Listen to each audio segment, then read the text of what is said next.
નમસ્કાર, તમે જોઈ રહ્યા છો પ્રકોપ ન્યૂઝ અને આજે ધોરાજી ગામમાં પારંપરિક અને ભવ્ય હોળી ઉત્સવની ઉજવણી થઈ છે।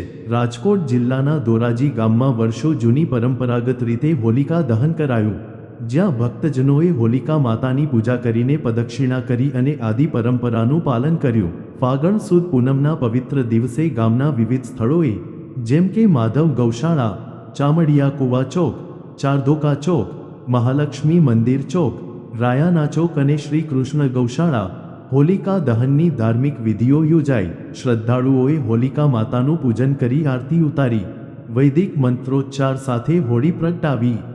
પવિત્ર અગ્નિમાં હાયડા, ધાણી અને છાણાનું દહન કરવામાં આવ્યું।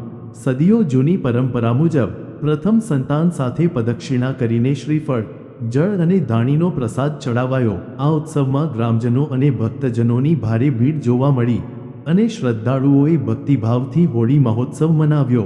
આ હતી ધોરાજી ગામમાં પારંપરિક અને ભવ્ય હોળી ઉત્સવની ઝલક। રિપોર્ટર નયનભાઈ રાવરાણી અને વિપુલ ધામેચા। ફરી મળશું તાજા અને મહત્વપૂર્ણ સમાચારો સાથે।